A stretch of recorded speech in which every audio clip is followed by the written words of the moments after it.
Audio Jungle. Audio Jungle.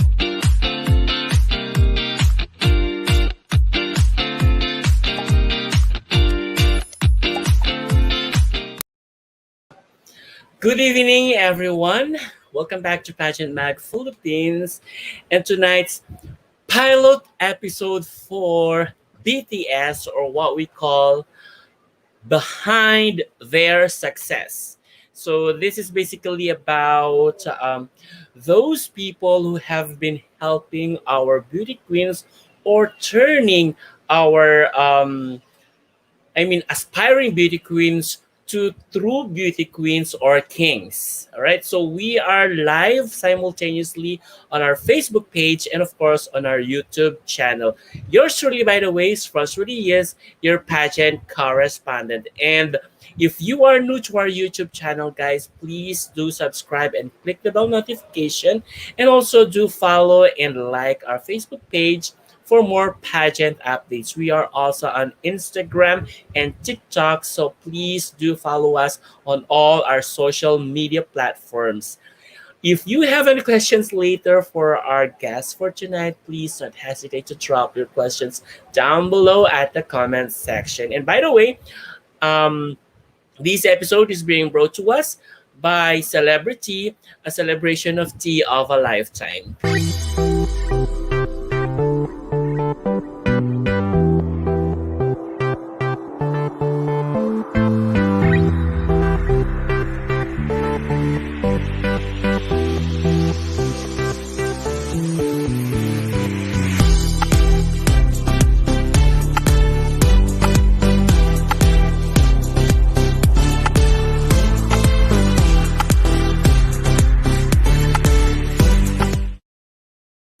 All right, I know, guys, that you are very much excited to meet our guests for tonight.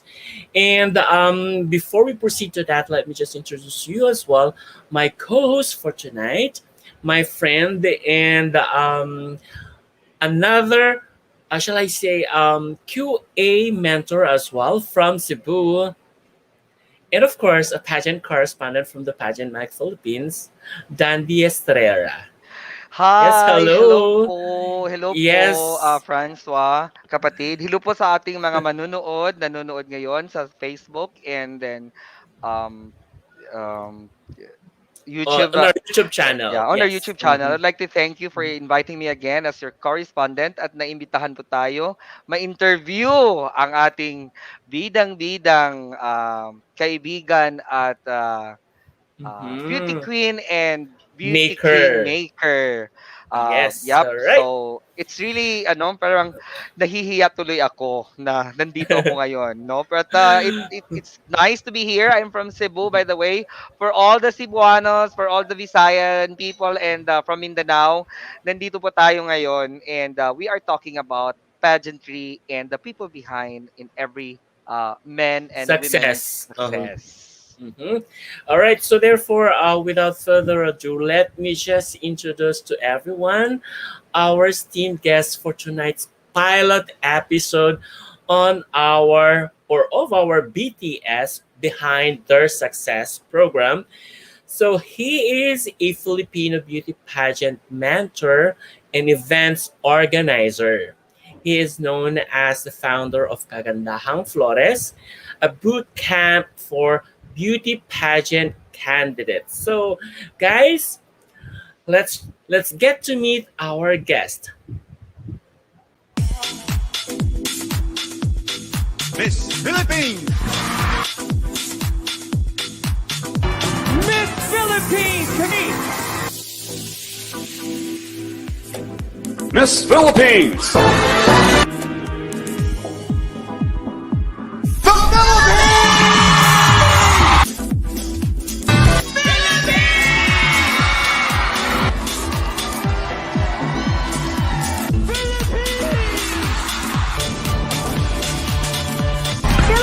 The Philippines!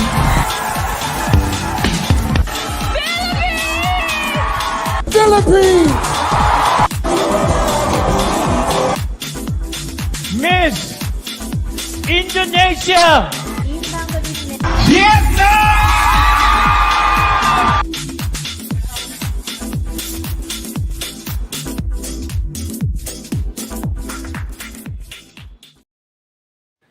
So right there you go, guys. Please do help me then to welcome our guest with a virtual applause. The Kagandahang Flores head, and of course, the one and only Yes. Tito Rogil or Rochelle Rodin Gilbert Flores. All right. Flores.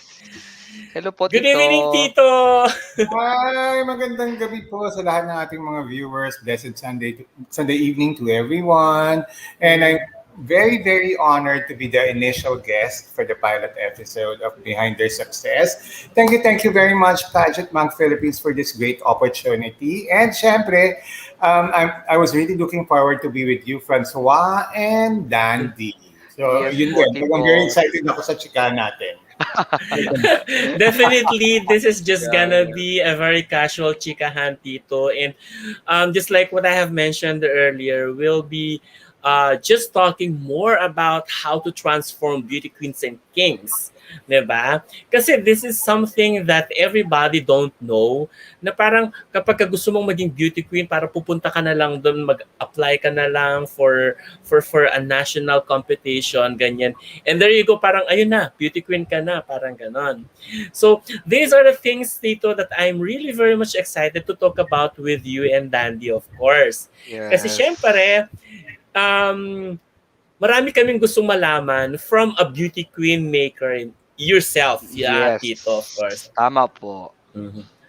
Ayun, Tito. So, to start off with, Tito, how did you start Kagandahang Flores pala? Or, yeah, paano ka nagsimulang put up ng Kagandahang Flores? Dahil, yeah, just like what I've mentioned earlier, ikaw yung head ng Kagandahang Flores. Okay, actually, what we know now as KF started long before na ano lang, dalawa lang kami talaga. Started as yung, it was born out of our passion. Actually, ang co-founders ng KF is ako and my cousin, si Gio Flores, the makeup artist. Actually, we are celebrating our 26th year in 2021. Yung bilang namin was, nag-start kami actually ng bilang namin ng year 1 was the initial Binibining Pilipinas edition na sinalihan namin, and that was in 1996. Wow, 1996. Pero actually, a few years back pa niyan, a couple of years before that, nag-start na kami ng cousin ko na si Gio.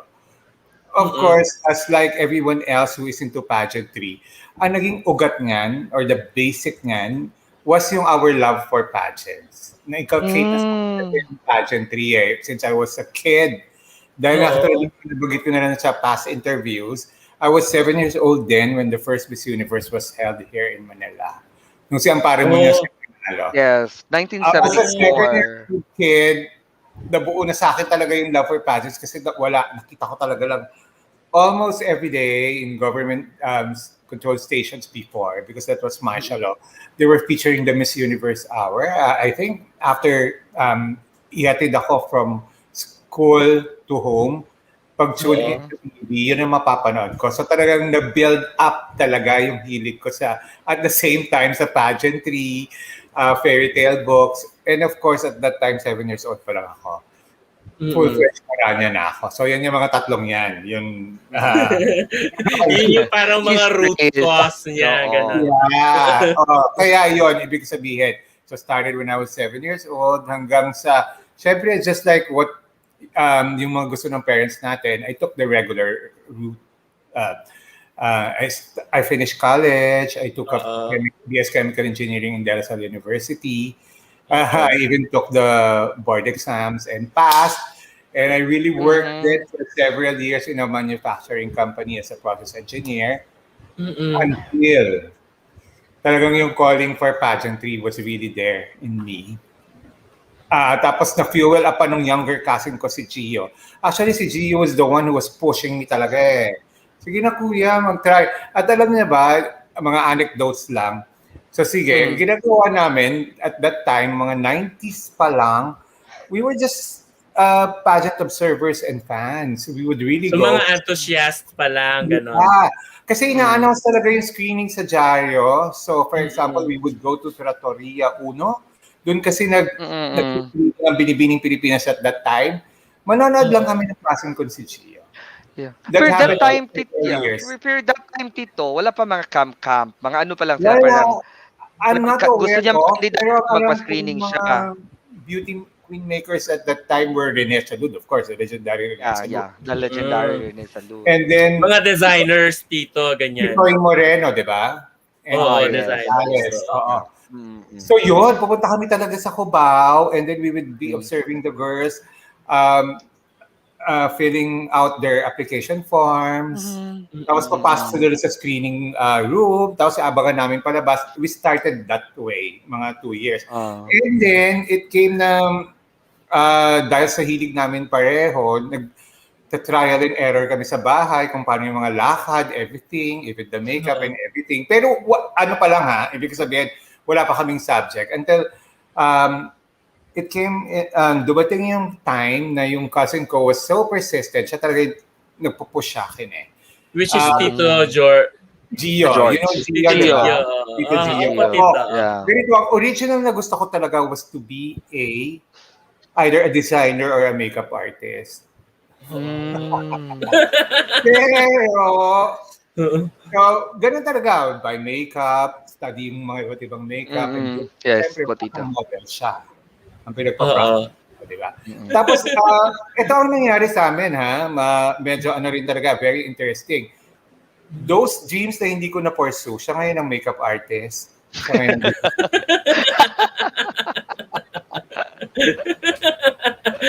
Si Tito Gio ngayon. Nag-work Si kami Tito na Gio parang nag-makeup cycle, art. nag-rub off yung sobrang Yeah. hilig din niya sa pageant at kapipilit niya sa akin na rub off sa akin, di ba? Kumbaga siya yung wind beneath my wings. Tapos yun ang mga hindi ko na-pursue. Later na siya, ha? Siguro mga nag-career muna siya eh. Tapos saka siya naging makeup artist and designer. Tapos sa kanya naman napunta. So, di ba nakita niya, nagbalik-taran kami ng ano. Gusto sa buhay. But Kaya back then, Tito, na-fulfill namin pareho lahat yung mga gusto namin. But back then, Tito, you were already working, no? As an engineer. Yeah, as an engineer. I was working as an engineer in a manufacturing plant. Oo. Even Tito Gio as well. Gio was into marketing. So you were both professionals na talaga. Yes. So paano po yun? paano yung journey po, Tito? So you were both working as professionals na ganyan. You Ah, as a professional engineer and he was as well a professional marketing officer. Tama na Entrepreneur. lang. So, Kasi we come from a conservative family. Hindi naman, hindi pala conservative. Just the regular, di ba, your parents would really want you to pursue a career. Kasi yung pageantry isn't naman considered a career, lalo na if you are from the outsider. I mean, an outsider, not the one directly joining pageants, di ba? Tama po. So, there came a time na nasabi ko, sige. I'll go for this no matter what would happen. So, syempre, wala kami mga subject matter, di ba? So, ang mga guinea pigs namin, yung classmate niya. 40 high school siya, sinali namin sa pageant sa town namin yung classmate niya. Syempre, nag-end up naman na runner-up. So, kayo yung nagme-make up na rin, ganon. At lahat ginagawa nyo. Halos kami, and even yung mga tricks. For example, at that time hindi pa uso veneers, we would find a way how to put To whiten, sa teeth just for the evening. And then at that time yung for example yung body makeup. We would buy din sa different stores, and then as a chemical engineer I would formulate. Wow. Totoo yung Grabe ang history. Paano siya hindi pag hinawakan, hindi mag-grease, hindi kakapit sa damit? Kasi nanghihiram lang kami ng mga damit nun Siyempre, di ba? Yung damage mo, di ba? That's true dito, ha? That's basically one of the reasons. Pagiging maparaan at its finest nung nagsa-start talaga kami. Ang galing. So there you go na, Tito. Let's move forward. 1996, sinabi mo nag-start kayo na nagkaroon, parang naging official, however. Yes. So, paano po yun? Ganito yung nangyari. A year before that, I was working pa rin noon sa manufacturing company. Yung isa sa mga kasamahan ko, may nilapit sa akin na girl. Yung nilapit sa akin na girl, kasi... Mention natin, Tito, para syempre, di ba, part of the history din. Sige. Very natin. Leia Colyao. Her name is Leia Colyao. Hi po. Sana nanonood siya. Kasali pa siya sa Itbulaga's Beautiful Girl. Beautiful Girl. Kasi that was the time na usong-uso yung Beautiful Girls, no? So this year happens after the Miss Universe. National pageant siya kasi 'di ba? Pumipili sila ng NCR candidates, tapos they filled in dun sa mga stations nila. Regional stations, sa winner, tapos they fly in here, di ba? Yes. So what happened was, she was the last. But this happens right after the Miss Universe 1994. 1994, yeah. That was in 1995. It was really like on the hype, no? On the hype. Yes, following the hype. Tama kayo dyan. Sige po. So nangyari, she was the last for the daily, na naging weekly, pagkatapos ng weekly, naging monthly. So ang mga challenge din was like ganito. Unang-una saan kukuha ng damit. You were not designers. Yes, pero meron naman akong kaibigan. His name is Richard Plania. Sumali siya ng gay beauty pageant sa pinag-workan niya, which was Goldilocks at that time. Sabi ko, pahiram muna ng damit mo. So, pinahiram. Grabe ang challenge talaga. And then, importante yung talent noon. Mabuti na lang, she was a dancer ng PUP. So, napakikisapan niya yung mga kasamahan niya. So, nag-talent siya. Until, napunta siya sa, nanalo siya ng daily, weekly, monthly. Papunta na siya sa grand final. Quarterly, gano'n. Nag-grand finalist na siya. Pagdating ng grand finalist, ang magdadamit sa kanila was the late Michelangelo Afable. Wow, ang galing! Si Michelangelo Afable was the one who made the previous year, 1994, ng gown ni Alma Concepcion. Sa Binibining Pilipinas. So doon kami nagkita. Tapos ito ang nangyari. Nanalo si Leia ng Beautiful Girl. Grand final. Grand finals. Siya winner. Grand winner. Siya yung Beautiful Girl. Tapos that started yung friendship namin ng the late Michelangelo. Tapos siya ang nag-pursue sa akin na itry na ang mag-national. At that Which is time, the Binibini Pilipinas. kami that was March March 1995. Yun na yung binibini na noon. Binibini Pilipinas yun, yeah. Oo. So, mga stable contestants niya were Isabela Cabrera, na he was also able to mentor dahil sa kanya. And then when it came to 1996, due to his proddings and a lot of his encouragement, nag-enter na rin kami sa Binibining Pilipinas. And guess what? Sino ang unang contestant namin? Classmate pa rin ni Gio. Talaga? Oo. Yeah. Fourth year high school pa lang at that time. And si Jane Medina, years later, after 12 years, it was 1996, 2008, sumali naman yung pamangkin niya, si Pachot Fernandez. Okay. Ah, Natatandaan ko si Pachot. Pachot. Yes. Ate ni Aya, di ba? Yes, so parang umiikot lang talaga, di ba? Tapos through Michelangelo Afable then, it opened my world. It entirely opened my world to different avenues. Kasi friend niya si Robbie Carmona. So I was introduced to Robbie Carmona and that parlayed my career into events. So Events ang nangyari, Robbie as the director, di ba? Yes, Robbie is the director. And then I worked for Robbie for several years as one of his creative, sa mga creatives niya. So it started everything na rin for me. Actually, malaki talaga yung utang na loob ko to the late Michelangelo Afable. He started my pageant and events career. Nagbuka sa akin ng mga breakthrough careers ko at that time. Galing. And then there even came a point na hindi pa rin alam sa bahay namin na nag-resign na ako sa work ko. Oo, totoo. Kasi na-busy na. Talaga ako, nag-concentrate na talaga ako. Sa pageantry and events ko. For several years, I was juggling yung pageant at saka events career ko. Tapos yung work ko. Siyempre, 3 careers, ibig ko sabihin, it will take really a taxing toll on your health and everything, di ba? That's right. Pero kinakaya ko pa naman. Kaso nga lang, ibig ko sabihin, a lot of sacrifice on their time. Practically sleepless nights, di ba? Yeah. Until I decided, sabi ko sa kanila, I'm gonna go for ano na lang, sabi ko. Kasi interrelated naman ang events and pageantry, sabi ko. Magka-concentrate here. And then the rest is history. I've been into events and pageantry for the past 20 years na. My God, ang tagal na tito, no? So that's already almost 30 years na actually. Parang ilang All in taon all. na lang. Yes, So all in all, yes. 25 years, no? 25 Silver years, na. yeah. We're celebrating our 26 kasi 26 na actually this year. 1996 Binibini.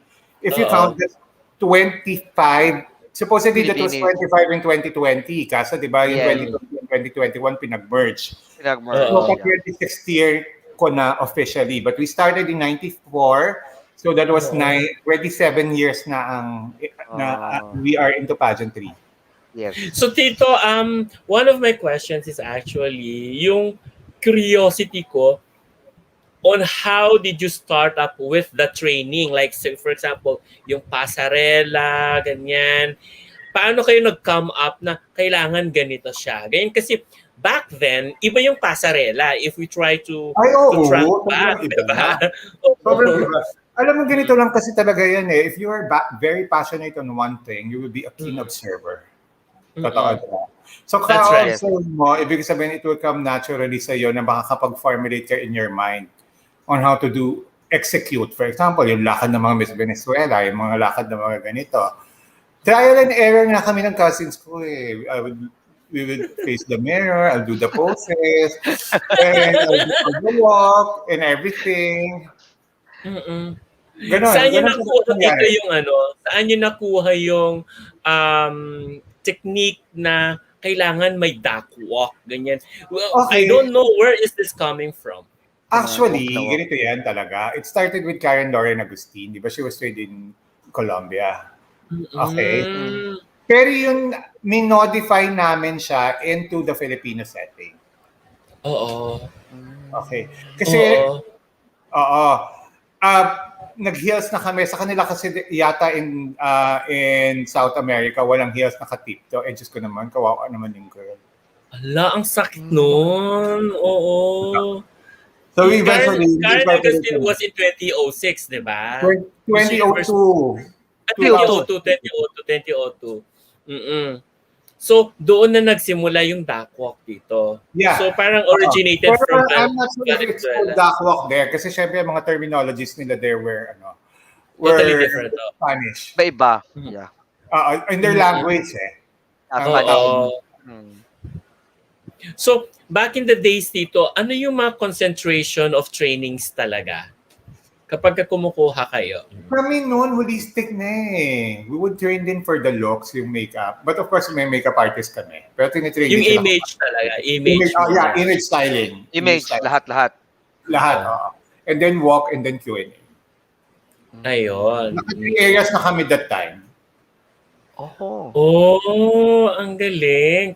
So at least meron na kayong tawag dito na formulate talaga na na mga Step by step na. Ito Oo, yung gagawin. mga ganon. Ng flow of Yes. At saka at that time, pagpunta pa lang sa screening, pinag-iisipan na namin kung anong outfits. Di ba there came a time pa nga, for example, during the year 2000, na yung lahat, for example, lahat ng mga girls ko naka-all white. Pare-pareho ng white dresses. Pare-pareho naka-orange, pare-pareho naka-red. So they will be guessing. Ano kaya isusot nila sa screening? During the final screening. So ganon, yung complete look na talaga. Yung mga okay. From the very... Kaya pala, from screening pa lang talaga. Oo, ganun kami noon Pinaghanda na namin from screening and everything. And then, syempre nga, napakaano namin, kung mag-isip kami ni Gio from the binibina kami mga PX store, ilalagay sa teeth para magmukha siyang pearl. Tapos oo, 90s pa lang. Puti-puti. Oo. Tapos yung mga mega heels, na-discover namin kung saan nagpapagawa. Hindi ko kasi yung mga mega heels na yan. Through our friends na nagja-Japan. So they taught us kung saan. Sa Abilene, sa Marikina Shoe Expo. Dito lang pala yun. Sa likod lang pala ng Ateneo. Hanggang ngayon. Doon kami nagpapa-custom-made. 90s pa lang custom-made na yung mga shoes namin. Up until now dito. I think so, until now. Pero now kasi syempre, ang known na as Pageant Hills, yung Bragais. Which happens to be yung flagship store we're sharing the same area. I'm very happy about that and very proud about that. We are sharing the same area. Yung flagship store niya is here. And then yung finishing niya, as you can see at the other side, I'm at the camp, makikita niya yung finishing niya is here. Nandito yung mga boxes namin. In the same building. Yes. So, this is basically the training, parang tawag doon, training area nila. Training area nila. And I'm inside our makeup room. Okay. So yan yung mga candidate. Yan yung ano dito, yan yung parang mirror na close lang siya. Yeah. Right? Yeah. Ito yun. Glass siya. Yung glass. Glass paneled siya. So yes, glass panel. And then, if you see our signage there, it's our studio. That one. KF. Pwedeng dance studio, photo studio. Lahat. And then the general training area is the area in between this makeup area and that area there. So throughout yung buong area na yan, Tito, yan yung nilalakad nila for pasarela.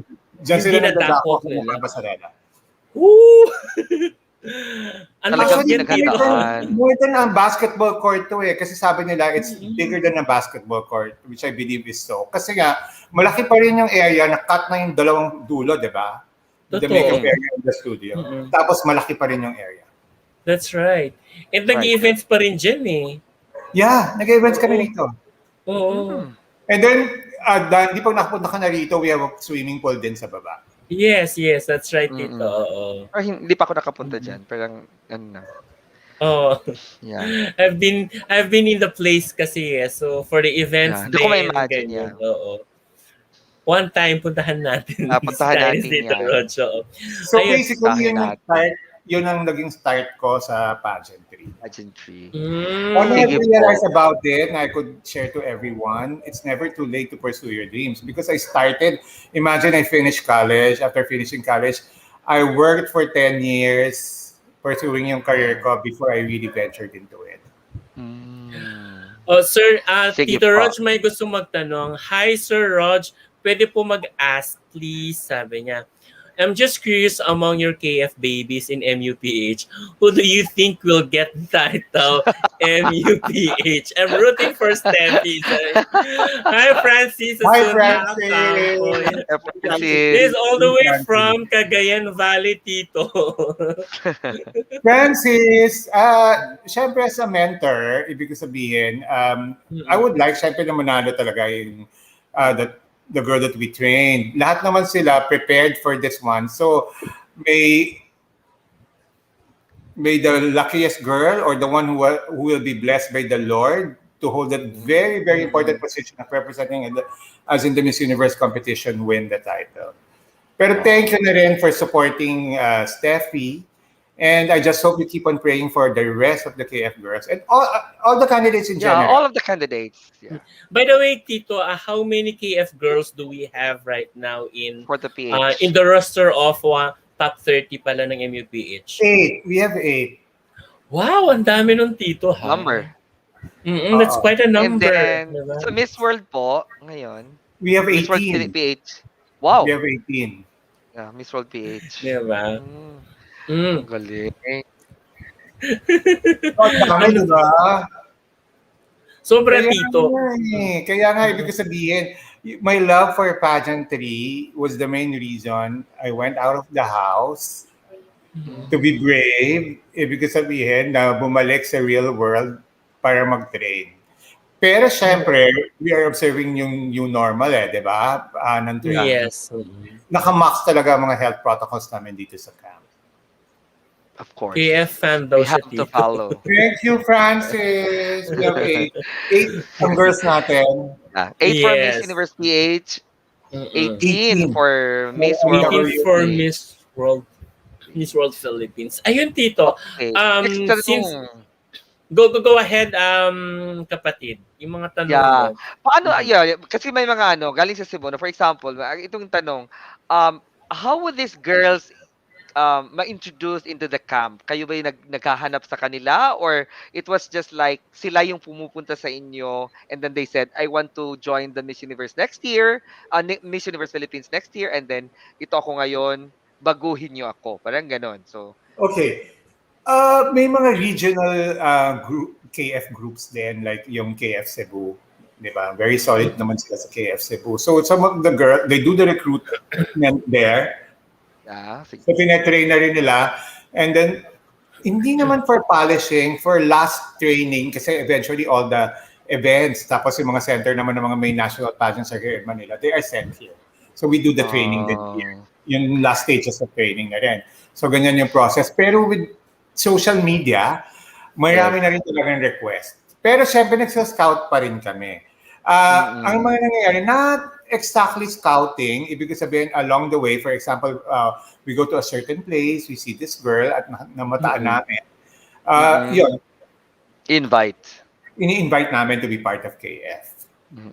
Regardless of financial statuses, Tito. Regardless of financial status.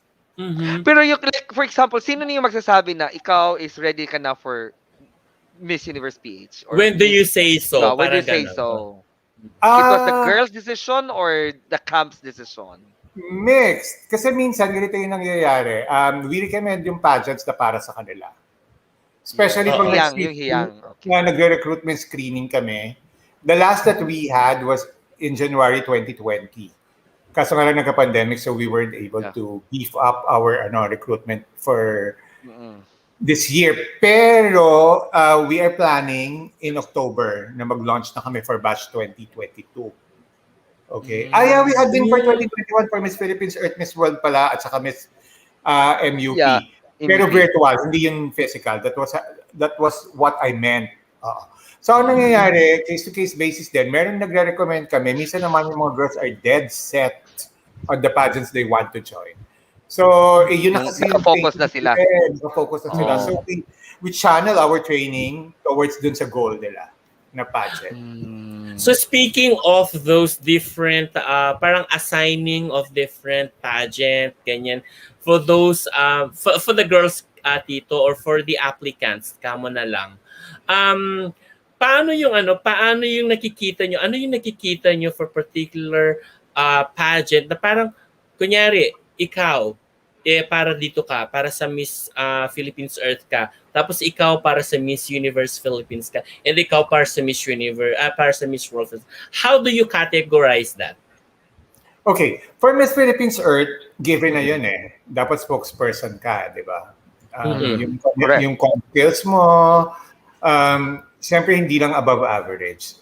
Hindi, should be above average. Okay? Okay, yeah.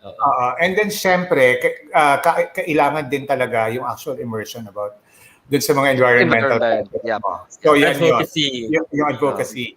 For Miss World, Binibini, MUPH, more or less on the same line sila. Yes. Kaya di ba nangyayari, umiikot lang din naman talaga. After Binibini. Yung mga girls, oo. They go for Focus Miss sa Miss World, World for Miss World, they Philippines. go for Miss Universe Philippines. Oo. Pero basically, dapat nandun yung mga deliverables talaga. Like, for example, yung height. Pero for MUP, wala na namang height requirement, di ba? Pero basically, 5'4" and above, that would be okay.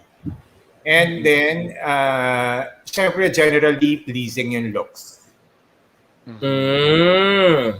And So then, yung body proportion, ibig sabihin, mas ano na tayo ngayon eh. Ibig sabihin, mas inclusive na. Pero ibig sabihin, basta nandun yung zest ng girl for fitness, for healthy living. Yun yung mga tinitingnan din namin. Yung may drive siya for that, no? Yes, may drive siya doon. And of course, she is so dedicated on pursuing her dreams of becoming a beauty queen because it really entails a lot of sacrifices and hardships. Yes. Tito, may nagtatanong, si Limuel Buenaventura Tayag. Tito Rogil, how about male pageants? May mga na-launch na din ba kayo under KF for the national pageant? Meron. Actually, meron kaming KF men. For 2022, meron kaming KF main, umbrella is KF, tapos we have a KF men. Si Clint. Si Clint. Yes. Tapos recently si Jana Dahar for Supra, di ba? Yes, for Supra, yes. Supra. And very thankful ako for, of course, kay Sir ALV and kay Sam Sapo for the opportunity. And madami, sila Ricky Gomera. Yes. I Actor started na training- ngayon. Yeah, I started training men 2000s pa. Wait. Bobby Mago. Mr. World Philippines. Medyo Matagal na na. rin. Matagal na. I remember Bobby Mago. Hindi pa ang Mr. World noon at that time. Oo. Matagal na. Kasi pag sinabi niya Bobby Mago, I recall ko matagal na yun eh. Matagal na. More than, Oh matagal my na. God. I'm So, not pero into pero pageants hindi pa kasi hindi kasi nag-aano dito noon eh. Hindi masyadong nakikilala ang mga male pageants kasi parang very recently lang nung nag-Mr. World first runner-up si Andrew Wolf, 'di ba? Ang mga latest din pala from Clint, kasama si Clint, si Marco Poli. Si Marco Poli, yes, ng supranational din siya. So JC Games and Federico Jacob. Naging under pala si Fede. Ng KF. Opo. Yes. Ngayon ko lang nalaman. Hi, Yoji. Si Yoji. Hi, Yoji. Ano din po siya. Correspondent po siya ng Pageant Mag Philippines dito. Ayun. Ang daming ngayon, ang daming nagtatanong, Tito. Anyways, Tito, One of the questions actually here is coming from Sandy. Sabi Mm. niya, um, oh, natanong na natin to yung how did you end up, Sandy? How did you end up Yeah. being in this field? So ang tanong niya po is, are first impressions important, Tito, in choosing, or qualifying beauty queens? First impressions when it comes to look, Mm-mm. important. Mm-mm. Okay, kasi doon ko nakukuha yung gut feel kung pwede. Pwede talaga siyang ma-develop, but not the only basis. Mm-mm. Okay? To cite some, when I first saw Bianca Manalo, Binibini Pilipinas Universe 2009. doon ko na ako siya nakita. Knowing Bianca, di ba ganun naman talaga personality niya? So kasi yung mata ko kasi talaga, ewan ko, Bubbly. lahat siya eh.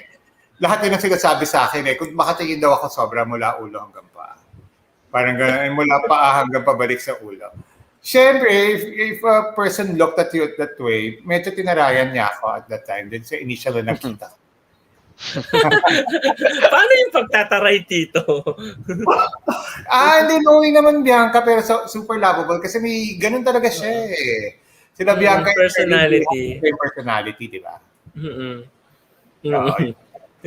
Yeah. So, initial impression, it's very important, pero katulad nga ng sinabi ko, you have to get to know more the girl. Talaga. So, meron din po tayong share ko lang din yung kay Karen Agustin. Si Karen joined, that was year 2000 or 2001, the #1,000,000 prize pageant, yung Miss Welcome.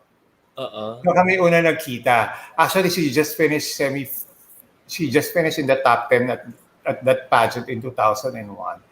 And then, pero nung nakita ko siya, sabi ko, ay, pwede to. Pwede itong manalo. And yung pageant na yan, ang mga contestants si Binibining Pilipinas Universe 2006 was a contestant. Aubrey Mas, Angelica Sandel, JP Abinuman. Madami, Sherry Lou Franco. So, na naging mga beauty queens din. Opo. Doon, ginawa ko yung pageant na yon through Zaga. Ang director namin was Robbie Carmona. Kinulit ko na si si Karen. At napapayag ko lang siya na magpa-screen dahil sinabi ko sa kanya, birthday ko ngayon, Karen. Sige na, pumunta na tayo sa Araneta. For Bini-Bini. At nag-work pa rin yan, di ba? Narinig yun naman yung kwento ni Samantha Bernardo. Yes. Every time ang ginagawa ako sa kanya, sabihin ko, birthday ko naman. Kaya yung second and third time na nag-join, nag-work pa rin siya. So happen kasi na yung mga applications. Pero ngayon kasi dito, earlier yung mga applications January, ganyan. So paano yun? Ano ba yung mga dahilan? Actually, nagiging sila, parang deadline beater. Kasi birthday ko yun, saka sila nag-decide. Sige na, sumakit.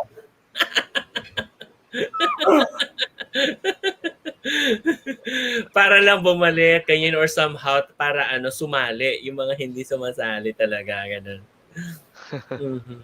Totoo po ba na top 16 si Karen Agustin sa Miss U? I heard about that. And Karen also knows about that. Parang nasabi mismo doon. Noon kasi hanggang top 10 lang. Yeah. Parang naging top 15 lang in 2010. 2010, no? 2010.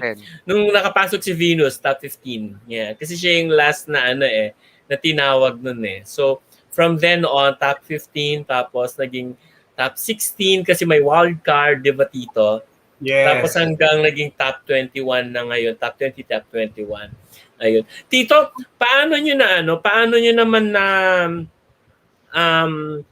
nasali sa training yung kunyari yung Q&A, how necessary it is? Actually, since yung Miss Universe 1994, di ba napakahirap ng question. Nandito si Sushmita Sen. Tapos Oo. yung talaga ng mga sasagot ni Sushmita Sen. Doon talaga, yun talaga ang nagpa-realize kung how important Q&A is. Mm-mm. Kasi di ba actually, Sushmita didn't start as a favorite, di ba? Aha. Oo, di ba? Hindi siya yung mga tinatawag natin mga contenders kasi we were so focused on Venezuela. Venezuela. si Colombia Colombia. rin, di ba? Colombia. So, ibig ko sabihin, yun ang Belgium. nagpa-realize. Since then, parang na-change na rin yung landscape ng pageantry rito sa Pilipinas, di ba? Oo. Na mag-focus ka na rin sa Q&A. And at Q&A. that time, dun pa rin ako talaga nagsa-start. So, ibig ko sabihin, naging ano siya, barometer na nakailangan yung Q&A. And tapos yun din yung, if you recall, during the 90s, it was the heyday of Indian women in pageantry. At di ba, known talaga sila sa pagsagot sa Q&A. Yes. Diba? Fluid. 1990s were the Indians. Na-imbibe natin yan, na naging ano ko na rin, na-imbibe din sa akin na very essential ang Q&A. Ayun.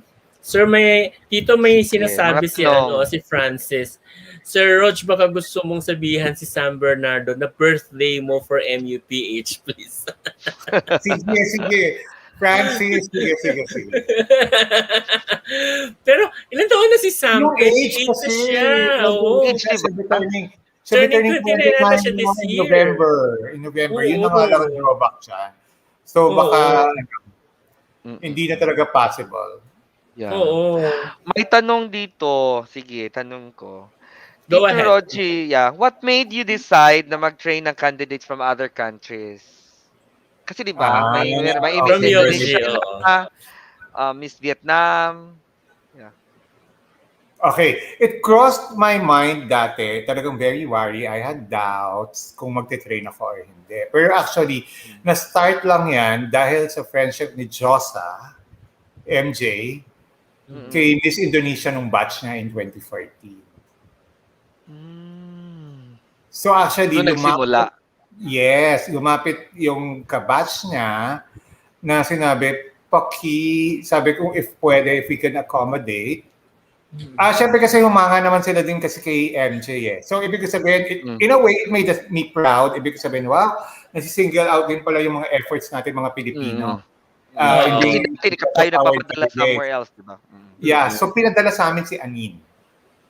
Yung winner ng Miss Universe in 2015. Okay. And so, yun yung simula. Yes. So, alam nyo, may mga share lang din akong kwento. Go ahead. Hindi ko lang alam kung bakit. Parang, at the start masarap talagang mag-train din talaga ng mga foreign delegates. Kasi, ibig sabihin, 100% talaga yung ano nila dedication and focus. Dati, nag-iisip ako, and then I realized, syempre nga naman kasi, you're coming from a foreign land, you're gonna go here, you're gonna book a hotel. Paano, ibig sabihin, talagang wala kang gagawin kung hindi talaga mag-focus. So, that's right. Pag tinuruan mo sila, until ma-perfect ang routine, gagawin kasi they know they have very limited time. Tapos, and gumastos sila. Ito talaga totoo. And every goodbyes, talagang nakakaiyak sobra. Umiiyak talaga lahat sila. So, ganun yung na-breach ano namin na relationship. So, yun. Thankful ako kay MJ kasi si MJ yung nag-ano sa amin na nag-bridge. Nag-bridge. Pero at that time, syempre, takot kami sa backlash ng mga fans. Pero eventually naman, naintindihan naman nila. Okay, Tito. So we will talk more about that later, no? So we'll just take a short break for now, 'di ba? Para makapagpahinga muna tayo. So guys, please stay tuned. All right? So we will definitely talk more about this training the start of training Day more one. of training foreign candidates, of course, Mm-mm. or overseas. And yeah, let's take a look on your questions later, guys. So we'll just all of this when we return after this short break. All right, so please stay tuned.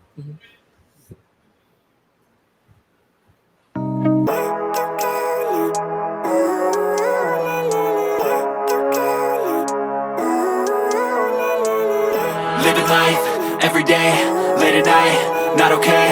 All I want, and I pray, all I need are some better days. Fuck me, I'm looking in the mirror, so foggy, but I've never seen clearer. I don't really think anyone can save me, and honestly I'm not really sure I want saving. I like to be my own worst enemy. There's no risk if you don't try at anything, so I'ma just keep buying everything. See you in the next life, have to be a better me. I don't think that my head's on straight, gotta flip it and grip it and go and get an x-ray.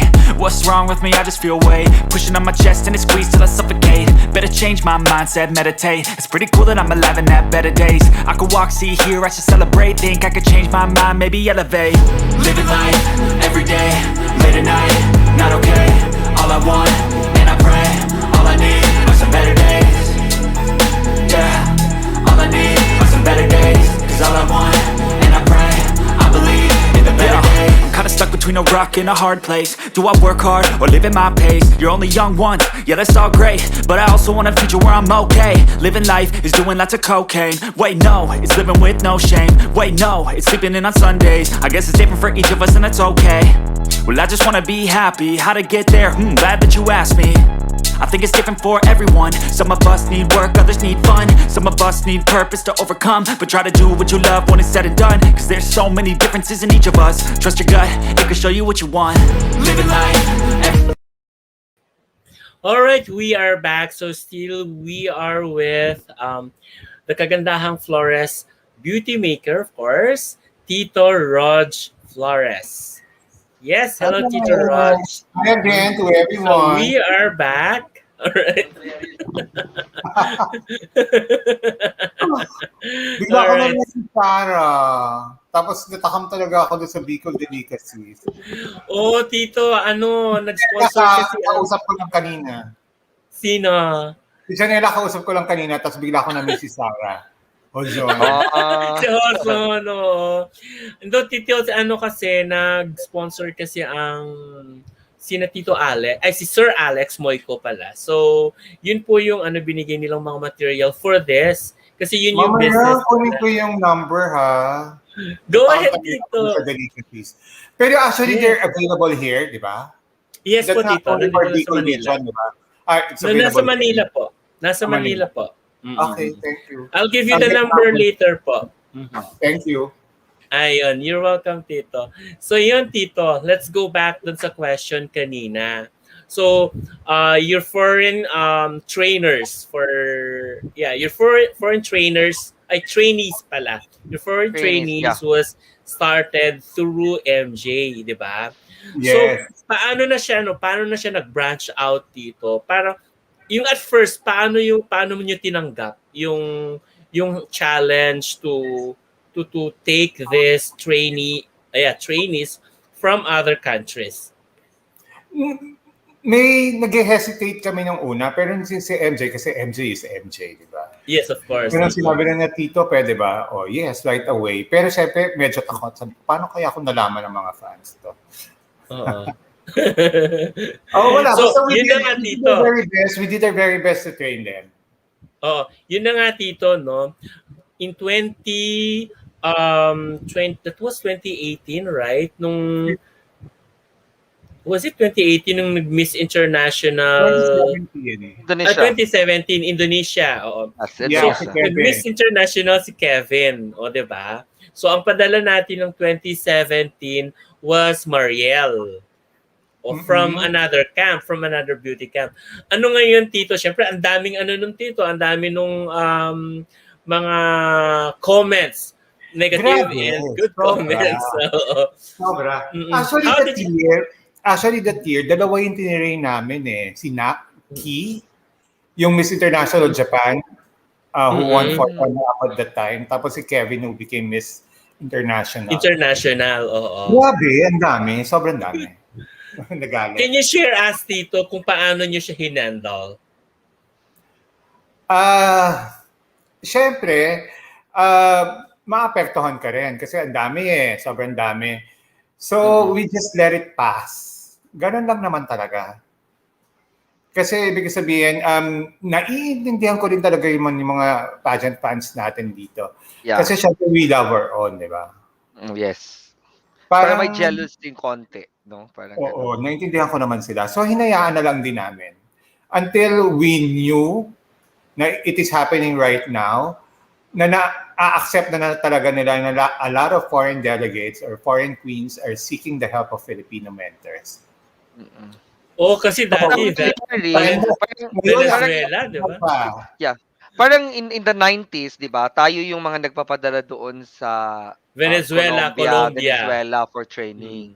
Ngayon naman sila naman yung nagpapadala dito for training. Totoo. Meron na po ba kayo natanggap dito na or naging trainee dito na coming from Latin Americas? Latinas. Central, Puerto Rico, di ba? Si Melis Pimentel. Oo, si Nelis. Oo, Miss Earth. Miss Earth. Miss Earth 2019. Yes. Yes. So, sa inyo mismo, ma'am, Tito, nag-train si Nelis. Opo. Paano siya na-bridge sa inyo? I think yung national director niya, Phil, was also the national director for Mr. World. So they were here. They were here na during mga July. And then through Oli Sara, who's also a good friend. Stylist. Yeah, stylist. Inintroduced ako kay Joe Ahmed. And then he said, I'm gonna bring my girl here for Miss Earth. Kasi So yon, doon na nag-start. And then they actually flew in here. So tinirain ko si Nedis. Kasi so far, Tito, speaking of that, Miss Earth, no? Most of the winners natin na Miss Earth are actually coming from KF. Yeah.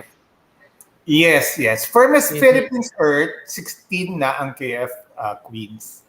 Yes. Nakita ko yun sa post mo. And, wala talagang ibang camp na nakapanalo ng Miss Philippines Earth since the beginning, right? Kung hindi naman, parang mga independent? Tama? Parang ganun po. Po. Kasi so far, as in almost 90% of the Miss Philippines Earth winners are actually from KF. Paano nyo po yun na-sustain, Tito? Actually, kami, same pa rin naman yung mga routine namin when training the girls eh. Because sabihin, syempre, unang-una yung showmanship, performance, stage performance, and then, syempre, yung focus on advocacy, communication skills, personality development. It just so happened na siguro na naman, nagkataon lang talaga na nakapag-specialize kami. In our training modules and yung trust ng training namin para sa mga sumasali sa Miss Philippines Earth at saka sa Miss Earth. Due na rin yan sa, I think because of experience na rin, sa tagal na rin namin for Miss Earth. Actually, we've been participating in Miss Philippines Earth and Miss Earth for all those years. 16 times kami nag-train for Miss Philippines Earth at saka Miss Earth. Galing, di ba? Iba. Na rin. No, Tito, let's talk about the taste of victory sa international pageant. So the first victory nyo was Precious Lara. So Miss International. How was that? That was in 2005. Ganito yung nangyayari dyan kasi, actually, Lara joined in 2001. Tapos sa kasamahan din natin sa pageantry na si Tito Ferdy Abejón, nilink ako kay Lara Kigaman. So, I would never forget. Mississology, di ba? Ferdy is from Mississology. Parang ano pa siya nun. Now, Mississology, pero at that time, yan yung katapatan niya ng Mabuhay Beauties Beyond Essence ata. Oh, Beyond Essence. Oh, Beyond Naalala Essence. mo ko ba yun? Yung Beyond Opo. Essence. Dalawa yan eh. Yung Mabuhay Beauties Yeah, and Beyond. Beyond the Mabuhay Essence, Beauties. tapos Mabuhay Beauties, Mabuhay at Beauties. saka Parang ano rin yan, Missology. parang camp din yan eh, di ba? Mabuhay Beauties at saka Beyond Essence, di ba? Mm-mm. So I would never forget that evening when Lara, together with her aunt, came into our house. Mm-mm. So, nag-knock yung mom ko, sabi, may naghahanap sa'yo. So, pagbaba ko ng hagdan, may landing ako. Yung landing ng stairs namin, tapos meron akong parang silipan. So, I could see kung ano yung nangyayari sa baba. Then I saw Lara.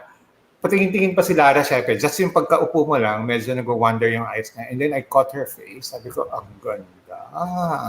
Totoo, di ba? Angelic. Then, and there I knew. Mananalo siya one of the winning crowns. Oo. And then, habang nagpa-progress kami ng training, syempre kasabayan niya si Carlene, di ba? Oo. So, we have to know. Intimidating ni Carlene, di ba? In a way, it pushed doon sa training namin si Lara na mag-level up. Kasi syempre kakainin ka talaga ni Carlene, di ba? Carlene Aguilar, di ba? Rodin Gilbert. Yeah. Kasi personality kasi talaga ni Lara din was meek, yung sweet, di ba? That's And then, right. to observe the point of view of a mentor, na-observe ko, hindi na rin napapatalo si Lara. Talagang nag-level na sila, tapatan na sila. Eventually, ayun, nanalo sila pareho. And became the closest of friends. And then, it was a sweet victory dahil the last international title holder of the Philippines was Melanie Marquez in 1979. So that came 26 years long. There was a drought. Kaya, Tagal nun. para sa akin, one of the highlights of KF yan. Si Lara, Si Lara. yes. Yes. Ayun. So, At magkasama lang kami last Thursday at napakaganda pa rin. she's always beautiful and sweet dito. Yes, totoo. Ayan. Can you name a past candidate who you think should have won Binibining Pilipinas Universe? Sinong candidate na retired na pero nanghihinayang sa kanya? Nanghihinayang ka po sa kanya, sabi. Napaisip tuloy ako, ha? Marami, Tito, ha? Marami talaga. Promise. Pero not to demean naman yung mga nanalo na. Ibig sabihin, kasi nowadays, to win, combination ng maraming factors, preparation, and then of course, yung luck. So siguro, as the way others view it, dapat nanalo si ganito kasi nag-prepare naman siya. Pero kasi nandun din naman yung at that moment, ibig sabihin, you shown above, really shown, ibig sabihin greater than the rest kasi that was really your moment. So naniniwala ako sa destiny talaga. So they were destined talaga, yung mga nanalo. That's right, Tito. May stars talaga, sabi nga nila, diba? Yes, stars totoo. aligned, oo. A line ng stars, sa'yo yun. Parang gano'n. Totoo. Totoo yan. Ayun. May tanong po si Limwell ulit. Aside from Jan Adahar, this year ba, Tito Rogil, ilan ang naka-line up in KF Men for Nationals 2021 daw? Actually, this year, nag-train din ako for Misters. May tinitrain kaming, I think, 2 or 3. And then, may nagpa-help din for Hari ng Pilipinas. 2. Ay, talaga? Pero in 2022, we'll be more active. Yung KF Men. Sa men. one of the division. Sa men. Yung KF Men division.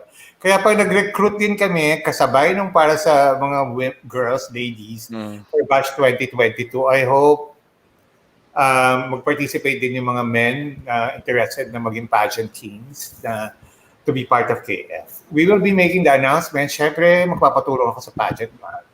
Of course. Oy, thank you, Tito. Of course. It's a great opportunity. Of course, Tito. Always just one chat away. Ayan. Opo, salamat talaga sa support niyo. Di ba, Tito? Yep. Ayan. So, from Francis, napaka-humble ni Sir Rog despite yung napakarami niyang napanalong queens dito sa Pinas and abroad. Broad. Grabe ka, sir. Dapat ikaw ang pamarisan ng mga ibang beauty camps. My highest salute to you, di ba? Iba ka talaga, Francis. Francis, salamat. Salamat, Francis. Sa Iba support. talaga talagang KF. Salamat. Beauty queen din po yan, Tito. Beauty queen din po yan. Miss Gay Francis, Cagayan. Francis, ibibigay ko yung number ko kay Francois. Mhm. Tapos, para ma-message mo rin ako, para ma-meet naman kita.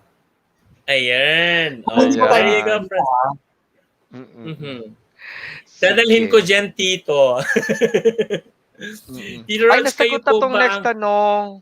Nasagot na to. Yes, nasagot na po. Yes, Ayan. nasagot na po. Mhm. Yan. Sige. Next. Mhm. Next question, kapatid. Wala ang Ay, katanong. nawala siya. Nawala siya. Alright, so yun po, Tito. Tito, may nagtanong dito. Kasama din namin sa Pageant Mag. Ang actually tanong niya ay tungkol naman sa structure ng Kagandahang Flores. Asan na yung tanong? Ito po, yung tanong niya, Tito. Ayan. Asan na yun? Ayun. How is the organizational structure of KF like? Sabi niya, Tito, do you have training components and chief trainer? Who is the trainer in Pasarela, Q&A? And how many manpower does the camp have at the moment? Okay, ganito ang structure niyan. I'm the founder and the head trainer. Okay. Alongside with me is Gio. So, very consultative ako. So, I hear it out. Lahat ng mga kasama namin sa KF. Right after me, our advisor is David Benaventura.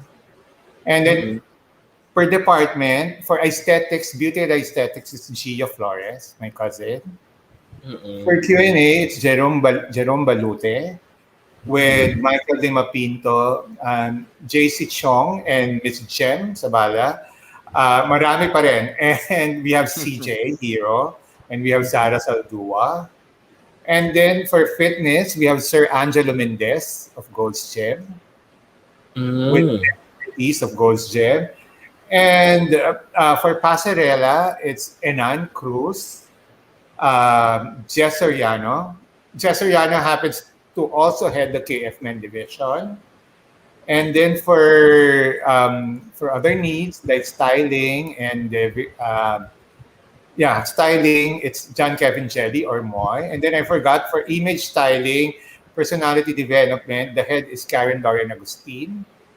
And then other members are Ray Paulo Tatenko and Jeffrey Jason Palau. So all in all, we are 13 in the group.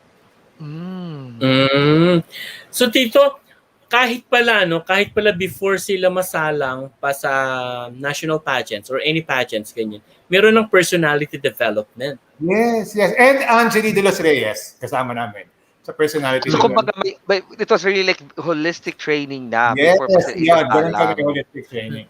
Ako naman, as the head trainer, I oversee everything. Actually, minamanage ko rin talaga yung buong KF camp.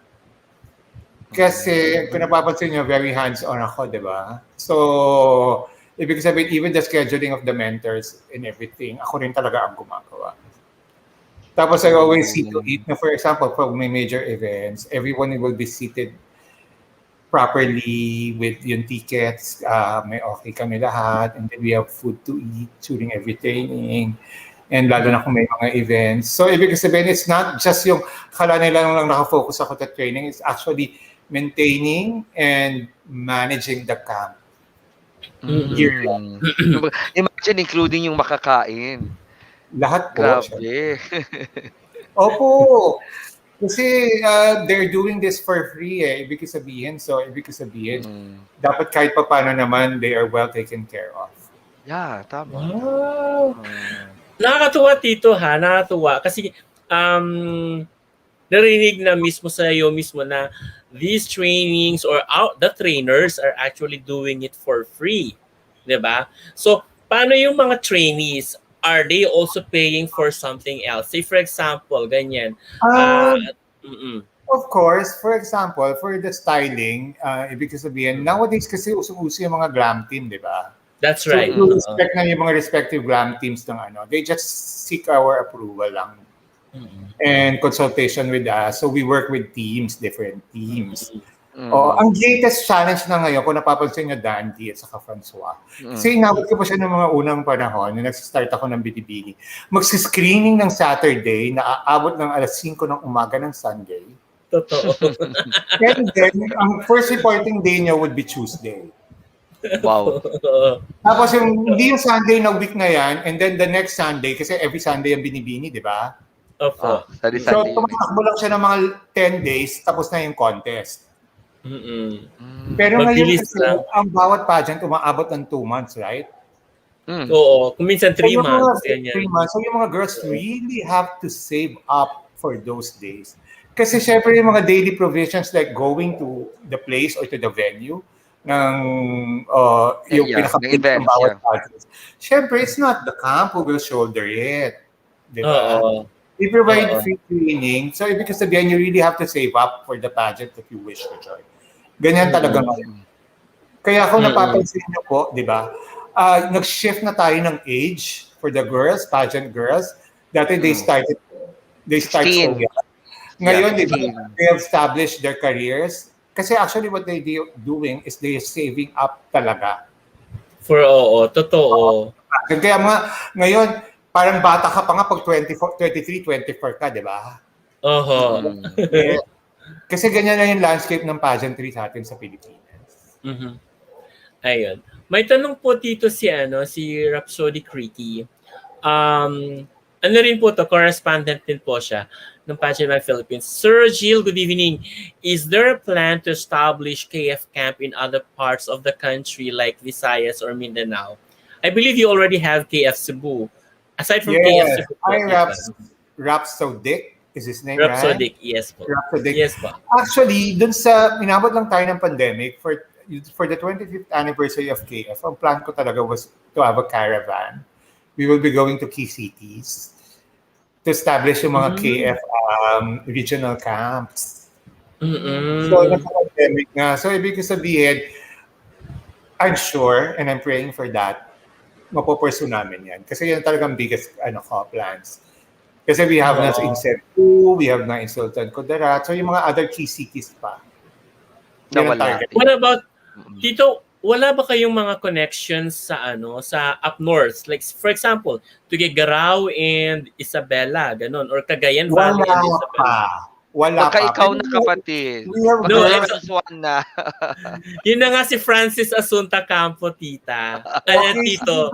Go na yan. Si Francis. Go na. Tsaka ito po, Tito, si Uge Bod. Sabi ni Tito Roche, I'm a big fan of yours. Since then, sana po may ma-train kayo the girls from Cagayan Province. Yes.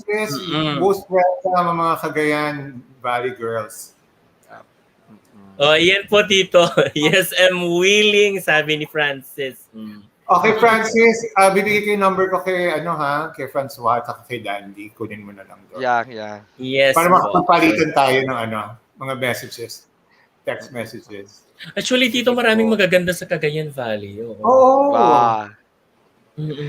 Sige. Ayun. Next. Ayan. Wala akong masabi Ayun, Tito, may tanong po dito. Sige, ikaw muna. Who among the KF queens have the most interesting pageant transformation daw, Tito? Can you share po the stories behind? Actually, lahat naman ng KF queens, they have beautiful stories to tell. Ibig sabihin, yung their beauty journey is worth retelling. Pero may mga sa site lang ako yung mga most recent, for example. Let me share one about Rachel Peters. When I met Rachel Peters through Maricar Balagtas Arsiaga, Pilipinas Universe 2004.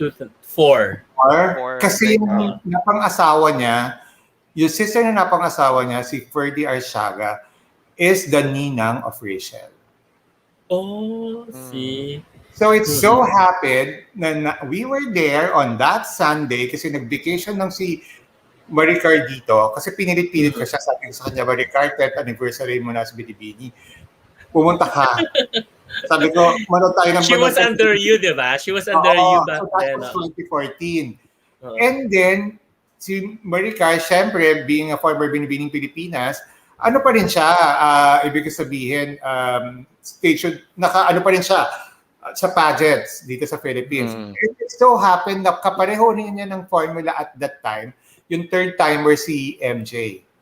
So, that was one of the reasons din kung bakit siya, bukod doon sa talagang 10th year na niya as Binibining Pilipinas title holder, na umuwi, gusto rin niya makausap at makita rin si MJ. Si MJ, Kasi di ba si Maricar, thrice din sumali ng Binibining. Thrice din siya, runners-up siya before. Yes. So siya nung una, tapos runner-up, tapos, di ba, nasundan ko siya. Yes. So we were having lunch at that time, dumating si Rachel para makita yung ninang niya. And then, in the first time na nakita ko si Rachel, alam ko na. Sabi ko, malayo ang mararating na nito. Pero, siyempre, when I approached Rachel, sabi ni Rachel, me? Ha? Sabi niya gano'n, ano siya? Oo, sa Australia-based na siya. May career. Tapos, at that time, may boyfriend. So, ibig sabihin, wala talaga siya. Hindi wala sa isip niya talaga mag-pageant. This was in 2014, Tito. For Miss World. Hindi pa. Wala pa talaga sa isip niya. Oh, talaga? Wala talaga. So, anong nangyari? After ng meeting namin, kulit ako ng kulit. Kailangan ako doon sa mga tiya niya. Kulit ako ng kulit. Sa kakukulit ko, umuwi muna ng Australia. Sa kakukulit ko, tinawagan na, constant correspondence ako doon sa tita niya. At sister ng mother niya, si Ate Elsie. Ayun, tinanong, hanggang sa napilit si Rachel, sabi, pupunta na daw sa Manila. Itatry. Di ba? Pero 2014 siya sumali, right? Miss World, okay? So, Miss una World ng target was Miss World. Kasi di ba mga Miss World talaga winners dati, yung talaga mga half-half. Totoo. Nung mga 2011, 2012, so sabi ko, parang bumuli sa pattern, let's try first yung Miss World. And then ito, bubuin ko na lang yung storya ha, kasi syempre, para hindi mabiti. Kasi recent, malapit na siya kasi maging mother, di ba? That's right. That's right. And then, one of my beauty queens then was the girlfriend of Gov Migs. And Gov Migs has this festival, yung Kaugma Festival. And they were inviting us, sabi, kung pwede akong yung KF at saka yung mga KF queens, kasi may pageant siya at that time, if they can go to Camsor, they will be providing the bus, they will be providing the cottages sa CWC. And knowing Rachel, syempre sumusunod na siya sa akin kasi nagte-training na siya. Start na siya ng training. So I said, Rachel, punta ka. Hindi pa siya marunong masyado mag-Tagalog eh. Tapos, syempre, the first question, what I'm gonna bring, what am I going to wear? Hindi ko naman alam na ganun pala yun. Doon pala uso yung ano ang tawag doon sa CWC? Wakeboarding! Wakeboarding, diba? So sinabi ko sa kanya, bring dresses, bring heels.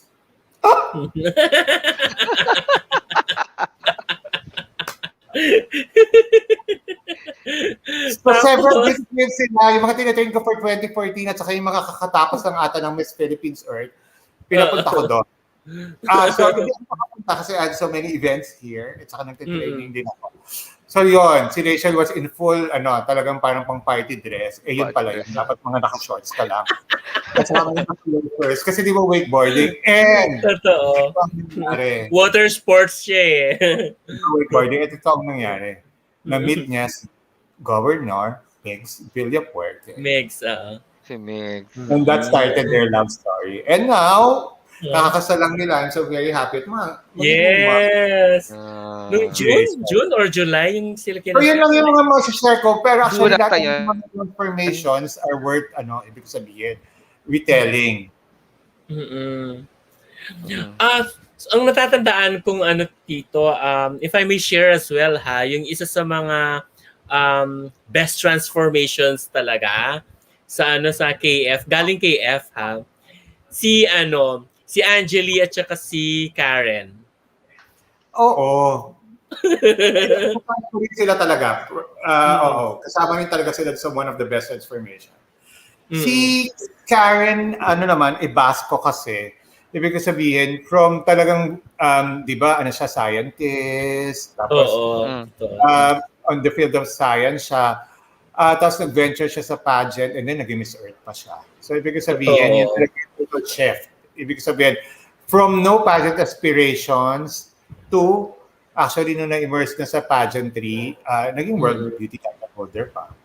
Totoo. Kasi yung looking at her kasi sa Binibining Pilipinas, di ba? So parang hindi siya napansin sa Binibining Pilipinas and eventually crossed over to Miss Philippines Earth. Ibang-iba ang dating niya sa Miss Earth. Pero hiyang talaga siya dun eh. Kasi di ba? Kay Angeli naman, super favorite na siya ng cousin ko. Pero actually, our paths cross kami ni Angeli in Mutya ng Pilipinas 2007 pa. Tapos, sumali siya na Miss Philippines 2009, the first time she joined. Pero hindi pa siya under KF. And then, yung cousin ko was making kulit talaga si Gio. Kunin natin yan si Angeli. Dapat 2011, I think she applied in 2011 in Binibini, but didn't get in. Parang naalala ko lang. And then, kung ano-ano ng maneuvering sa ginawa ng pinsan ko para makontak lang talaga si Angeli in 2012. So doon start yung relationship namin as being her trainer. And now, iba na rin talaga yung level of friendship namin ni Angeli. Alam ni Angeli yan. Parang magkaano kami. Magka-wavelength when it comes to mental at saka emotional well-being. Lagi ko siyang mini-message. Pag, for example, medyo I'm feeling down, message ako sa kanya. Talagang magkaano kami. Suwak na suwak. Laging pareho. Yeah. By the way, condolence ulit muna kay Angeli for losing her mother pala mga few months ago. Few months ago, apo. So, yun. Tito, may nagtatanong here. Tito, can you also mention the ongoing transformation of Roseanne? Ayin. Si Ayin. Okay. Si Ayin kasi, kung mapapansin nyo, gandang Pilipina talaga eh. Ganda-ganda. Diba? Very charming. Ang ginawa namin transformation for her would be, syempre, pasarela presentation skills. Okay. Actually, my cousin Gio's head of aesthetics was convincing her talaga for glow-ups. Alam niyo yung glow-ups, di ba? Yes, minor na mga touch-ups. Yeah. Pero she was really determined na hindi, I'm just gonna keep whatever it is. So what we did was, lang talaga, more of dental aesthetics lang naman ang ginawa sa kanya, whitening. And then, siyempre, with proper motivation, and then, siyempre, na-instill na rin sa kanya na I'm joining MUPH, I'm a beauty queen now, it really helped. Kaya ibig sabihin na boost yung confidence niya. At saka kung mapapansin niya talaga, may spark, mas lalo siya nag-sparkle, di ba? Ang ganda-ganda niya lalo ngayon. Opo, Tito, nag-iba ngayon yung yung parang packaging ni ngayon ni Ayin. Lalo na yung latest na photo niya. Nakapost sa preview. Oo. Ganda niya doon. In fairness sa kanya. Tito, if you are going to leave any message to those aspiring beauty queens, ano yung gusto mong iwan sa kanila? Okay. Yung first message ko would be, we are now experiencing yung pandemic. Diba? kahit na may setback sa pandemic, katulad ng nangyari ngayon, ibig sabihin, pursue pa rin nyo yung dreams nyo. Ibig sabihin. Just for example, like yung camp, di ba? Kahit pandemic siya, we are here. Ibig sabihin, just reach out to us. Can I give you mga contact details namin? You can email at us at kfcrownglorylegacy@gmail.com. Send us your photos, of course, your contact numbers, and brief bio. The essentials, your name, age, career, tell us something about yourself, interesting information about yourself. Basta yun lang ang masasabi ko talaga. And once you've decided to venture into pageantry, dapat handa kayo to sacrifice. And Yun ang hirap. Oo, kasama dapat ang dedication, discipline. That's right. That's what I supposed to say Tito eh. Dedication and discipline din. Oo, yung mga pinakakailangan. Kasi, if you see it that way, pag titingnan nyo, para siyang short-term goal eh. For example, I'm gonna try pageantry for this year para manalo ko. Although it's a short-term goal, it has a long-term effect on you. Kasi it will open up a lot of doors. At saka alam niyo naman dito sa Philippines, opportunities. once a beauty queen, always a beauty queen. Lagi ka nilang matatandaan. That's right, Tito. So, ibig sabihin, it's a once in a lifetime opportunity with a lot of benefits na makukuha niyo. Okay.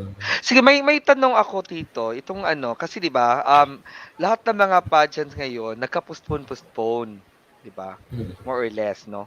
So, how the camp prepares for the parang this psychological na mga like 'di ba may mga mga anxieties na 'yon, 'di ba? Unlike nung alam mo na October 19 or September 19 and then walang postpone. Ngayon kasi nagka-postpone eh. So what are the things that the camp, especially KF, how do you handle that to your candidate? So Okay, we channel it, yung mga nangyayaring ganyan, yung waiting game. Talagang medyo nakaka-unnerving yung waiting game, di ba? Kasi very uncertain. We channel, ginagawa na lang namin na positive reinforcement ng mga efforts. Sinasabi namin, let's use the waiting time fruitfully na maging beneficial sa inyo. We will have training sessions. Yung mga ibang takot pa sa physical actual training, lagi rin kami talaga nagkakaroon ng virtual training. Yan din yung beauty ng nangyari sa pandemic eh. Yeah. Diba? We do virtual training eh. Yeah. Yes. So, coupled kami, mix kami, actual at saka virtual training. So, we use the time to prepare them more. Ayun. Pero yung iba kasi na candidates, I've heard a lot, no. I'm training also some candidates. Yung nila is parang may anxiety sila eh na parang gusto na parang ayaw na kasi 'di ba? Lalo na yung may mga physical na training talaga, 'di ba? Lalo na yung nag-gym, yung mga pasarela, and then hindi natutuloy, parang yun. Pero yung psychological ba? Yes, as mentors, ang the best way na magagawa dyan talaga is to first listen to them. For example, normally ganun din naman talaga ako. Yung for example, for girls, those who are not attending yung trainings regularly, I reach out to them, kinakausap ko talaga sila. And I really make it a point to really find out ano yung reason why they cannot attend trainings. And then pag nag-open up na sila, we talk and then we find possible solutions. So sabi na lang namin, we're just here to guide you and to really help you rin naman para maging mas easy sailing yung journey nyo, yung pageant journey nyo. Yeah. I think it's motivational din talaga. Yes. Kasi maraming factors din naman talagang na mangyayari. Kadalasan kasi it will be the financial burden. Yung iba kasi should be more, they feel na they've given so much more time na here, it's time naman for, for career naman yung nila. Pero sabihin mo sa kanila, you've started na this, ibig sabihin you've invested. Tapusin na natin to. The money, with your effort, and a lot of effort, ibig sabihin, ang dami na rin emotions and everything, tapusin na. Yeah, tama. Siguro, Tito, yung one last question ko na lang, no? Ay, last na? Ay, gusto mo pa ba? Hindi mo naramdaman no, Tito? 1 hour and 30 minutes na tayo. Oo, sige. Siguro one last question ko na lang, Tito, no? Parang saying goodbye is always the hardest part, no? So, paano mo sinasabi sa girls na, oh, Yung it's i-goodbye over na siya. na, ganyan. It's over na, Beauty ganyan. pageant is not for Normally, them. kapag ka naka 3 times, normally naka 3 times na sa Binibini, ganyan, naka ilang beses na sa Miss Earth, ganyan, or sa Miss Philippines Earth, ganyan. Tapos wala pa rin, Tito. And inabot na ng age. May mga ano kasi, ito yan, yung mga goodbyes kasi talaga, meron talagang due to circumstance, like nag-age out, wala ka na talaga magagawa. Oo. Pero those na pwede pa, ibig sabihin, if you have the resources, kung gusto mong ikutin lahat talaga ng pageants, if it would satisfy you, if it would make you more, ibig sabihin, if it would make you more happy in life, kasi why not, di ba? So, supportahan ka namin. Yun lang naman yung, principle ko. Pero yung, for example, wala pa naman akong na-discourage yung lalapit Yung sinabi, thank you ka na, parang gano'n. Gusto pang sumali ulit. Tama na, gano'n. Wala pa naman. Actually kasi, wala pa naman talaga nagpo-4-timer in a pageant. 3 lang talaga So far, yun. wala, oo. So far, wala talaga, oo. Kasi feeling ko, pag nakatatlo ka na talaga, sobrang na-drain ka na. Pero yun na nga, 'di ba? Napakalaki lang talaga ni Pia, ni MJ at saka si Maricar, 'di ba? Na on the third time, 'di ba? On the third time nanalo. 'Di ba? Parang luck lang talaga. Pero kasi may mga naka 3 times, nag-exceed ng third time di ba? Ha? Wala pa nag-exceed. Usually, wala pa nag-exceed ng third time sa isang pageant. Totoo po, Tito. Oo. Tapos, yung tinanong mo yung last question, what came into my mind about goodbyes is yung, for example, ewan ko yung, I posted something for Binibini 2021 batch, yung parang short video tribute ko, di ba? Parang I really get emotional every time magtatapos sa mga contest kasi I've been with the girls several months. Oo. And that's actually more than a year. Yeah, more than a year sa Binibini. Ewan ko na kung napanood niyo yung video na yon, yung which I posted. Yung napanood ko po yun dito. Di ba? Oo. So, I really get so attached with the girls na to the point na nalulungkot din ako every time mag-e-end ang pageants nila. Yeah, tama. I guess to sum it up, the greatest rewards or gains that I got from entering pageantry is yung talagang yung na-form na friendship. It's really priceless. Worth talaga ng lahat ng pagod. Promise. Kasi my daily routine, lalo na nung pre-pandemic, was syempre I have to work. We really have to work, sustain the camp. Diba? Ang last stop ko would always be the camp. Ibig sabihin, even if I lose sleep, I lose pahinga, basta magawa ko lang yung camp duties ko. Kasi it makes me happy. Yun lang naman talaga patakaran natin sa buhay, di po ba? What makes you happy? Pero siyempre ngayon, na-realize ko because of the pandemic, how valuable health is. Diyan ako nagsimula na to live healthy and yun na nga po, I lost a lot of weight. And with it came po yung ibig sabihin yung sugar, naging okay, ang BP, naging okay. So we face a lot of eye-openers in life. Ganun lang po talaga nangyayari sa buhay natin. Talaga, nagbago tayo lahat. Kaya lang po, always pray, at saka laban lang po talaga tayo sa buhay. Tito, hindi ko mapigilan tong mga viewers natin. May mga questions sila. Sige, I'll try to answer. Sige lang. Ito po. Question po, Tito Rose, from Francis. What is your greatest advice and words of wisdom sa LGBTQIA community members?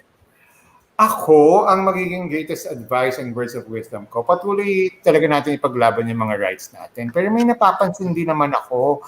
Ibig sabihin, we are in the age of inclusivity now. Sana po, sa atin muna sa LGBTQIA plus community, tanggalin natin yung discrimination within ourselves. Kasi ibig sabihin, we keep on fighting yung as a block, yung para sa atin. Pero within ourselves, nag-exist yan. Basta po, members tayo ng LGBTQI plus community, pantay-pantay po tayo lahat. That's right. Ewan ko lang kung napapansin nyo rin po yun, di ba? Within us, Opo. meron din tayo mga discrimination. May mga Exactly tinatawag po tayo, dito. di ba? So yun lang, Opo. ibig sabihin, we should work on that po. Parang tayo muna, simulan muna natin sa Yeah. ating community. Ganun. Kasabay po, napagpaglaban natin para sa Oo. mga kapatan natin, mas maging inclusive po tayo sa ating isa't isa. Kasi iisa lang po tayo eh. Talagang dyan papasok yung mahalin po talaga natin yung tayo. That's Ang right. bawat isa. Sige po. Okay. From Limwell. Ayan.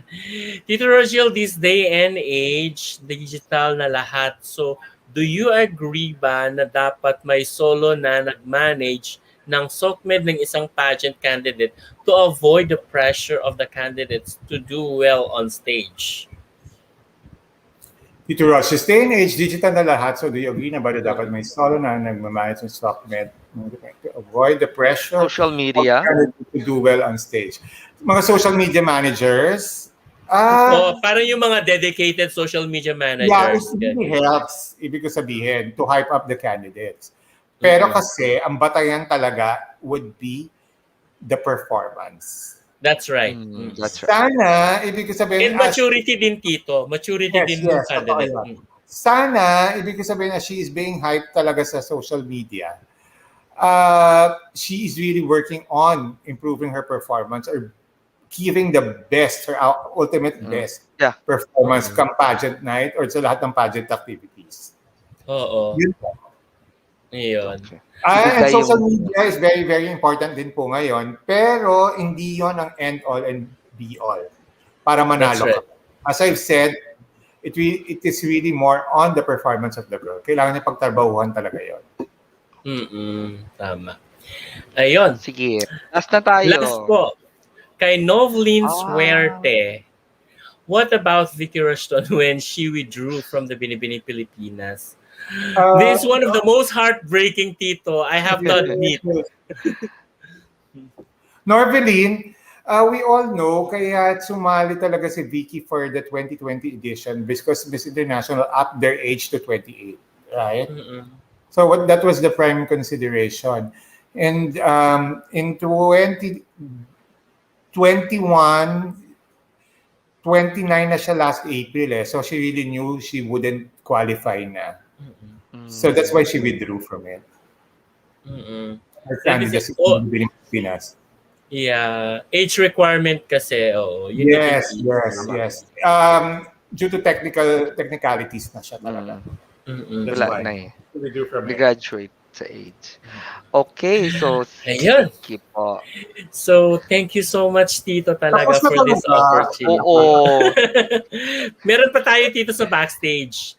Huwag ka na muna Huwag ka muna mag-leave, So, Tito. putting words muna kay Tito Roger sa lahat ng mga First fans of at mga all, thank you to Pageant Mag Philippines for featuring me in Behind Their Our Success. pleasure. Okay. Sana may napulot po kayo na aral sa mga sinabi ko. Absolutely, Kaya Tito. medyo That's hesitant very din po inspiring. mag-live or mag-guestings kasi yun na nga, ibig ko sabihin, to start with, very, very shy ako na tao. That was one of the things that I've learned simula na nag-pageantry ako, is to come out of my shell.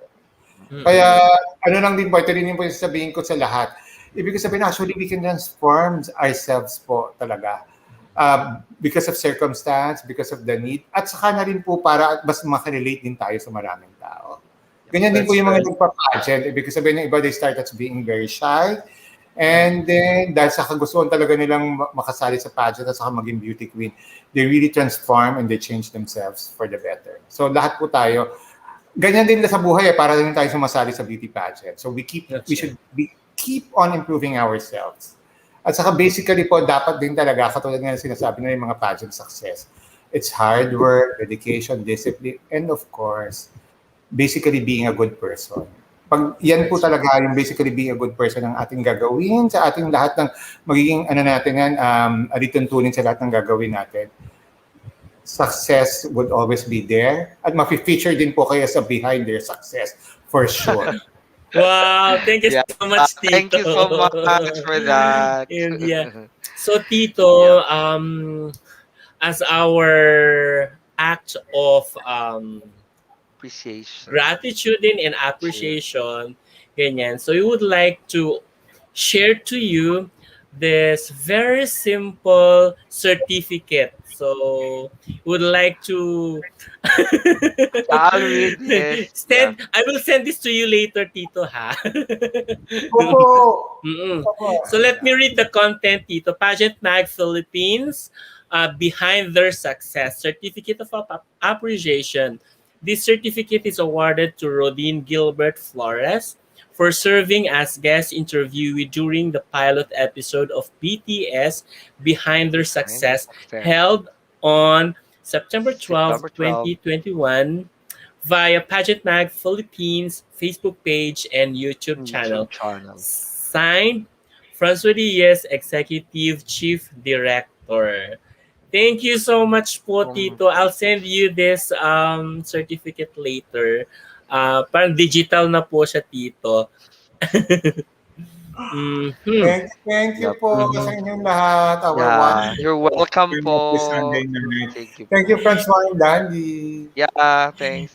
Thank you so much, Tito. And we are very much honored to have you here with us. Ganyan. And of course, in behalf of Pageant Mag Philippines, we are very grateful and honored to have you gracing our first episode.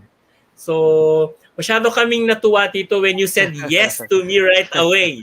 Alam mo ba yun? Mm-mm. And Tito, at the backstage, we also have some companions who wants to meet you as well. So Tito, after this, Opo. please don't leave yet the studio as we say goodbye to all our viewers. Good. Thank you so much for Much. watching, guys, and we'll see Thank you you next very week much. on Behind Their Success or Success. BTS.